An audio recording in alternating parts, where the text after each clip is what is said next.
Assalamualaikum warahmatullahi wabarakatuh. Alhamdulillah wassalatu wassalamu ala Rasulillah Sayyidina Muhammad ibn Abdillah wa ala alihi wa sahbihi wa man wala wa la hawla wa la quwwata illa billah, amma ba'd. Hadirin karamin, ma'asyiral hadirin wal hadirat, jamaah pengajian Majelis Al-Basiro di Pesantren Al-Quran yang dimuliakan oleh Allah. Alhamdulillah, Allah SWT senantiasa memberi kekuatan kita, kesehatan kita, dan juga melindungi kita hingga pagi hari ini kita masih dapat melaksanakan hadir dalam pengajian atau talabul ilmi pada pagi hari ini. Mudah-mudahan apa yang kita lakukan dicatat oleh Allah SWT sebagai amal ibadah yang pahalanya berlipat ganda.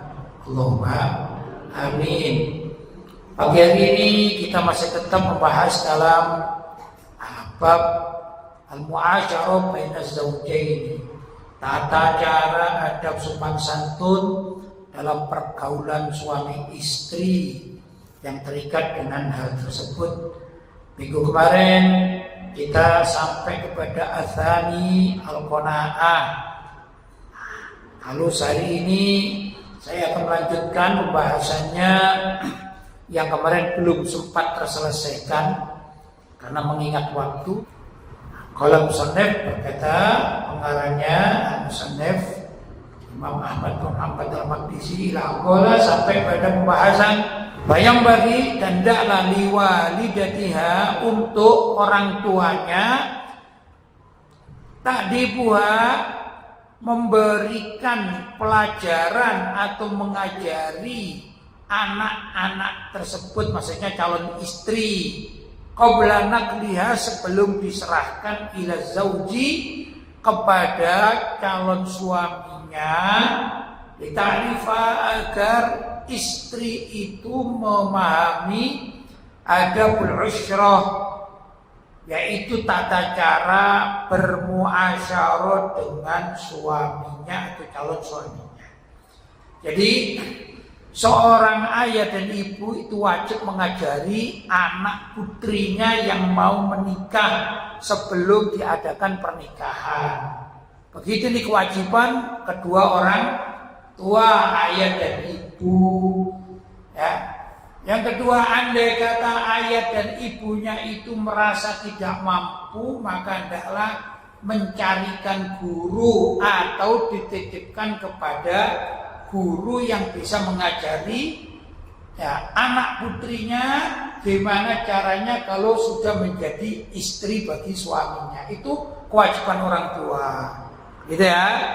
Wa yambaghi lil mar'ati, dan hendaklah bagi istri itu antakuna qaidatan fi baitiha, hendaklah istri itu selalu menjaga rumahnya, maksudnya lebih banyak berada di rumahnya.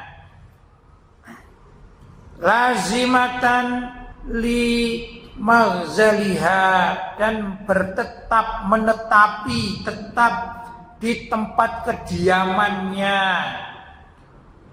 Qalilatal kalami li jironiha, meminimalisir ngobrol dengan tetangganya. Jadi jangan kemudian sukanya nonggo, ngobrol kanan kiri kemana-mana, jangan. Itu seorang istri hendaklah lebih banyak berada di dalam rumahnya. Ini sunnah ini ya, anjuran ya.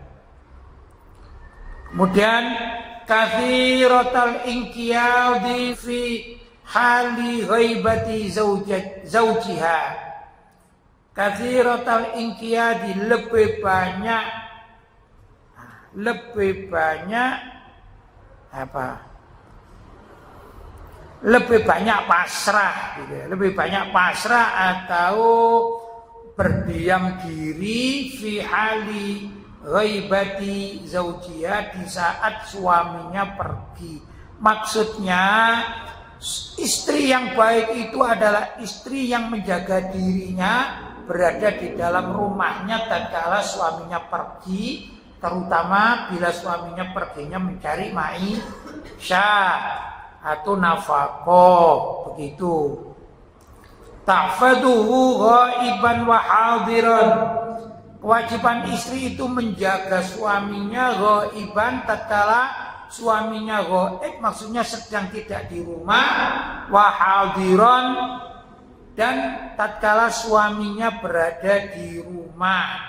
Ini istri harus pandai menjaga. Menjaga itu ya mulai menjaga perasaan, ya, menjaga muasyarah, adab sopan santun bergaul atau menghadapi suaminya. Ini tentu digambarkan suami yang soleh, suami yang baik, suami yang tanggung jawab, begitu ya. Wa tatlubu masarratahu fi jami'il ahwal, dan hendaklah istri itu mencari atau membuat lingkungan itu, tatlubu mencari masarratahu, kegembiraan suaminya, fi jami'il ahwal, pada segala waktu atau keadaan. Jadi di antara tugas istri itu bagaimana caranya kalau suami berada di rumah, terutama setelah bekerja, ini membuat situasi suami itu senang, begitu ya. Jangan sampai istri kemudian memasang wajah yang beringas atau marah, gitu ya, sadis, kejam, sehingga suaminya itu tidak betah di mana, di rumah. Jangan sampai begitu ya. Wala takhunuhu fi nafsiha, jangan sampai seorang istri itu berkhianat pada dirinya sendiri, maksudnya dengan perilakunya, wala fi malihi, dan jangan sampai istri itu berkhianat terhadap harta suaminya, maksudnya harta yang diberikan oleh suaminya sebagai ma'isyah atau nafkah, jangan dikhianati. Gimana? Misalnya begini ya, istri diberi uang syahriah bulanan, uang jajan, uang belanja lah, gitu ya. Karena suatu sebab, misalnya diberi setiap bulan, ini istri suaminya mampu ya, diberi 10 juta dengan perhitungan misalnya 8 juta untuk kebutuhan makan dan biaya anak-anaknya, termasuk juga 8 juta itu untuk bayar listrik segala macam. Ya, misalnya ini ya, maka setiap bulan ada uang lebih 2 juta. Bagaimana seorang istri memperlakukan uang 2 juta tersebut? Pertama, karena itu sumbernya dari suami, walaupun suami tidak meminta dan tidak ada hak bagi suami untuk meminta uang belanja yang sudah diserahkan pada istri, ya, kalau memang perjanjian begitu. Karena suami sudah punya simpanan sendiri ya, maisha sendiri atau uang sendiri gitu. Ini murni untuk belanja. Berapa? 10 juta misalnya. Ternyata dalam 1 bulan sisa 2 juta. Kemudian si istri ini ingin memberi sedikit, gitu ya, sumbangan pada keluarganya istri, gitu ya. Entah ibunya si istri, ayahnya si istri, adiknya si istri, dan lain sebagainya. Apalagi kawan-kawannya si istri. Kan mungkin, karena si istri ini bisa dikatakan uangnya lebih, terus ada kawan dulu di masa SD, masa SMP, gitu ya, kok menjadi orang fakir, maka si istri ini ingin memberi, kan boleh ya. Maka selayaknya sebelum memberi uang tersebut kepada pihak lain, hendaklah minta izin kepada suaminya. Itu ajaran Islam. Ini kita katakan suaminya soleh, istrinya solihah. Ya, standar Islam kan begitu, mencari atau menjadi suami yang soleh dan menjadi istri yang solihah. Di antara salah satu perilaku istri solihah, dia mau memberikan uang sumbangan hadiah bahkan pada ibu kandungnya si istri, berarti mertuanya suami. Hendaklah suaminya diajak bicara, jangan sampai suami merasa dikhianati, gitu ya. Itu maksudnya. Baik, saya lanjutkan. Wala tuti'u firasyahu man yakrahu. Jangan sampai istri itu mempersilahkan orang yang dibenci oleh suaminya itu duduk apalagi tidur di ranjang suami. Ya suami istri. Misalnya gini. Misalnya ya, saya punya istri, umumnya kan punya ranjang bersama kan? Ya suami istri. Misalnya ini loh, misalnya. Kita tidak bicara masalah perselingkuhan atau apa, enggak. Tapi istri saya ini punya adik, misalnya adik kandung. Hanya saja misalnya adik kandung istri saya ini akhlaknya kurang bagus. Sehingga saya sebagai kakak iparnya kurang seneng. Kamu boleh datang ke rumahku. Kemudian bilang sama istrinya, Dek, misalnya ya, gak apa-apa adikmu, kalaupun diucapkan secara lisan, walaupun aku kurang seneng dengan adikmu, karena akhlaknya, tidak, adiknya perempuan loh ini ya. Maka hendaklah istri saya tidak mengajak adiknya masuk ke kamar saya untuk rebahan di ranjang saya. Gitu ya. Bahkan termasuk andai kata ini ya. Adiknya istri saya ini laki-laki. Ya, sudah. Kemudian begitu datang bilang, "Kak, aku ngantuk, Kak. Suamimu di mana?" "Oh, suamiku di kantor," misalnya ya. Ya sudah, aku boleh nggak, Kak, mau rebahan di kasurmu, Kak? Ya termasuk kasurmu berarti kasur suaminya juga kan ya. Maka jangan sampai seorang istri mempersilahkan orang lain, ya termasuk adiknya istri. Kalau saya kebetulan sebagai suami kurang senang dengan adiknya istri ini karena suatu sebab, paham ya? Itu tidak boleh istri mempersilahkan adik kandungnya itu tidur di ranjang saya maksudnya. Begitu ya, karena apa? Demi menjaga perasaan saya sebagai suaminya. Begitulah kewajiban seorang istri. Wala ta'dzanu fi baitihi illa bi'idnihi. Dan juga tidak boleh istri itu memasukkan tamu, sembarang tamu ini ya, ke rumah. Itu rumah suami kan, ya pemilik rumahnya itu ya, kecuali dengan izin suami. Jangan sampai semau sendiri, kata istrinya, "Pak, suamiku nggak ada aja, sudahlah, masuk aja nggak apa-apa." Itu nggak boleh ya. Harus memberitahu dulu. Nanti ada begini dan lain sebagainya. Contoh misalnya, kebetulan ini istri punya TV ya, sebagaimana lumrahnya di rumah tangga di ruang tamu itu ya. Kemudian suaminya ada di kantor, gitu. Maka tatkala TV itu rusak, tidak boleh istri itu memanggil tukang servis TV tanpa seizin suaminya, nggak boleh, dosa. Ya, maka dalam minta maaf sama minta izin. "Wahai suamiku, ini TV rusak, saya kepingin melihat TV, minta izin ya, saya mau panggil tukang servis." Harus begitu ya. Ini adab sopan santun di dalam rumah tangga.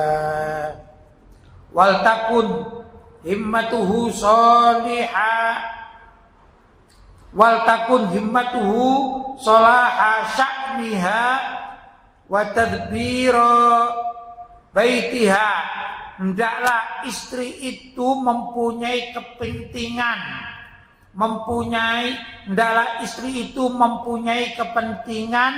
untuk membenahi dirinya dan mengurus rumah tangganya, gitu ya. Jadi istri harus pandai-pandai mengurus rumah tangganya. Qaimatan, bertanggung jawab, bi khidmatid dari fi kulli ma amkanaha, untuk mengatur rumah tangganya selagi itu memungkinkan.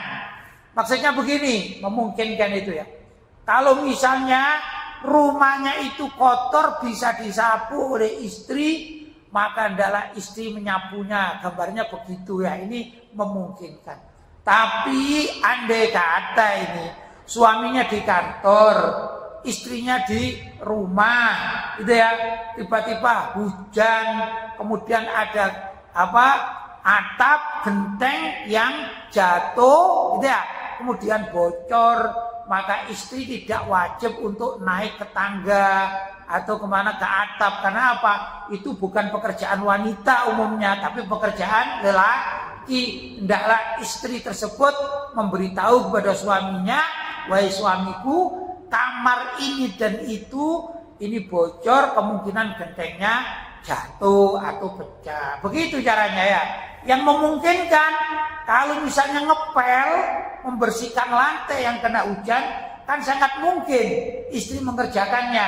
Maka hendaklah istri yang mengerjakan ngepelnya karena ada banjir tadi. Nanti kalau suaminya datang, kalau memang suaminya bisa naik ke mana? Ke atap genteng, maka ini tugas suami, atau paling tidak suaminya mencari itu. Kan itu maksudnya. Wal takun muqaddimatan li haqqi zaujiha. Wal takun daklah istri itu muqaddimatan mendahulukan li haqqi zaujiha untuk hak-hak suaminya ala haqqi nafsiha terhadap haknya pribadi, hak wa haqqi jami'i aqaribiha dan hak-hak semua kerabatnya. Maksudnya kalau ada apa-apa, seorang istri harus mendahulukan suaminya daripada yang lain, bahkan terhadap dirinya sendiri. Demikian juga suami, kemarin kan diterangkan bahwa suami itu wajib memperhatikan hak-haknya istri sebelum yang lainnya, kan begitu ya. Bahkan ada keterangan di mana andai kata ibu kandung suami sedang mempunyai hajat yang hajat itu sama dengan hajat istrinya. Misalnya ada suami mempunyai uang 5 juta misalnya ya. Kemudian si ibu kandung suami punya hajat ingin mendapatkan uang 2 juta.